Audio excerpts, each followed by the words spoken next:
आप देख रहे हैं संवाद समाचार। मैं हूं अंकिता, आप देख रहे हैं संवाद समाचार। आइए शुरुआत करते हैं एक खास खबर से। माध्यमिक शिक्षा मंडल की कक्षा 10वीं एवं 12वीं के परिणामों की घोषणा। आज राजधानी भोपाल में माध्यमिक शिक्षा मंडल परिसर में स्कूली शिक्षा मंत्री इंदर सिंह परमार की उपस्थिति में कक्षा 10वीं और 12वीं के परीक्षा परिणामों की घोषणा की गई। 12वीं की परीक्षा में 55.28% नियमित परीक्षार्थी एवं 18.15% स्वाध्यायी विद्यार्थी उत्तीर्ण हुए हैं। इस साल हाई स्कूल परीक्षा में 63.29% नियमित परीक्षार्थी एवं 17.11% स्वाध्यायी विद्यार्थी उत्तीर्ण रहे हैं। हाई स्कूल और हायर सेकेंडरी विद्यालय के परीक्षा के परिणाम घोषित किए जा रहे हैं। हाई स्कूल परीक्षा में कुल 9,46,335 विद्यार्थी शामिल हुए थे, जिसमें से नियमित विद्यार्थियों की संख्या 8,15,364 थी। 1,30,971 प्राइवेट विद्यार्थी रहे, जिसमें से नियमित विद्यार्थियों का परीक्षा परिणाम 63.29% रहा है और इसी प्रकार से छात्रों में उसका जो प्रतिशत है वो 60.2626 एवं नियमित छात्राओं का उत्तीर्ण प्रतिशत 66.47 रहा है।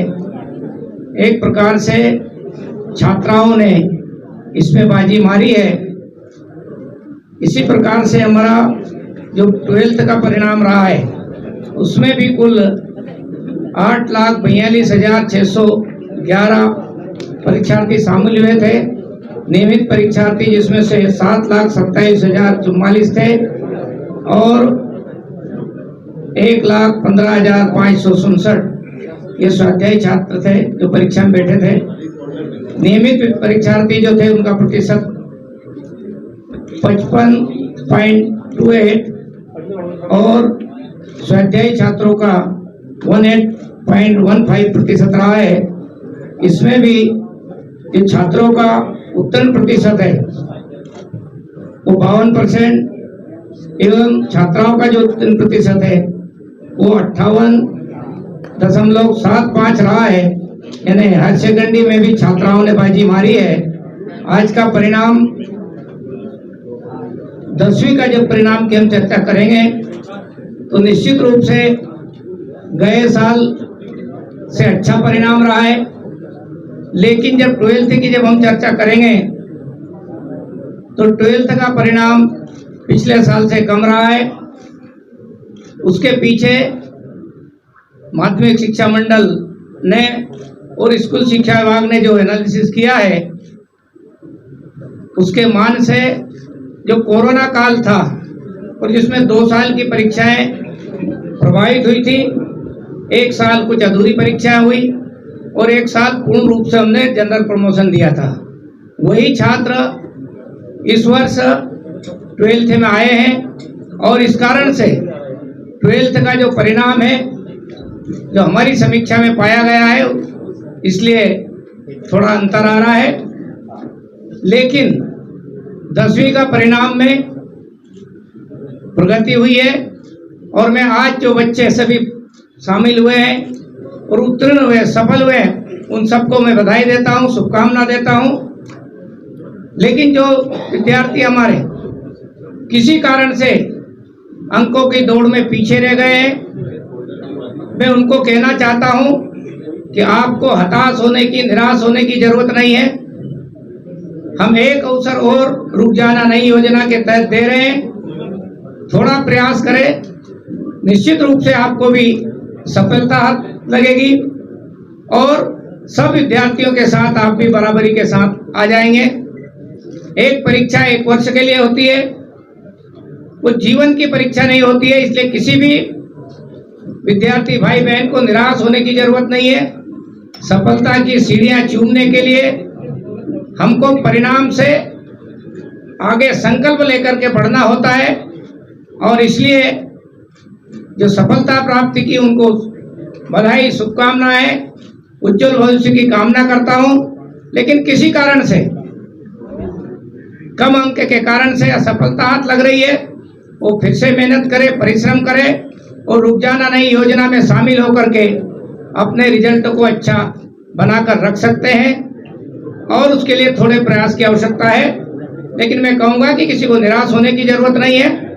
हम सब नए संकल्प के साथ में आगे बढ़ेंगे और मध्य प्रदेश में जो एकेडमिक वातावरण बन रहा है उसके अनुसार हम और गुणवत्तापूर्ण शिक्षा देने का काम आने वाले समय में हमारे सारे शिक्षा विभाग के अधिकारी, शिक्षक बंधु भगिनी और विद्यार्थी मिलकर के अच्छा प्रदर्शन करेंगे।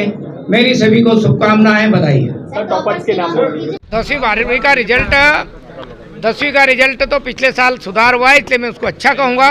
और 12वीं का रिजल्ट जैसे मुझे पहले से लग रहा था कि भाई हमारे बच्चे जो जनरल प्रमोशन हमने किसी कारण से, कोरोना के कारण से दबाव में उस समय निर्णय कर लिया था, वो हमारा निर्णय बच्चों की जीवन के साथ कोई बात नहीं, उसके लिए तो ठीक था, लेकिन परीक्षा परिणाम के लिए अच्छा साबित नहीं हुआ है और इसलिए 12वीं का परिणाम माइनस गया है, प्राइवेट स्कूल का भी और सरकारी स्कूल का भी।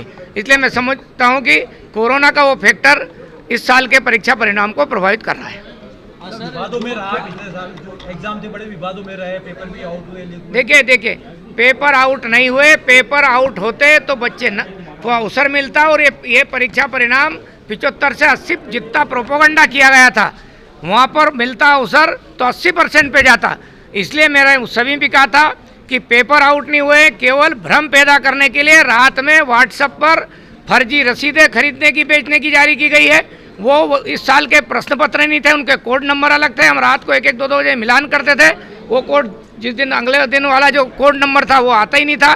इसलिए हमने कहा पेपर लीक नहीं है, पेपर आउट नहीं है, वो केवल भ्रम पैदा करने की कोशिश की थी और एक अच्छे सिस्टम को ये कोशिश की गई थी कि हम जो बोलते हैं उसको सिद्ध कर दे और परीक्षा निरस्त कर दे।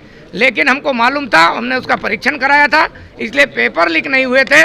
लेकिन जो परीक्षा में बच्चे बैठ गए उस समय जो परीक्षा केंद्रों से बाहर वायरल करने की कोशिश की थी, मोबाइल से फोटो लेकर के, हमने ऐसे लोगों के खिलाफ भी कार्रवाई की और ये सबक सिखाने के लिए की है कि परीक्षा पद्धति पर किसी प्रकार का आने वाले समय में कोई खिलवाड़ नहीं करे, इसलिए सख्ती से हम पेश आए थे।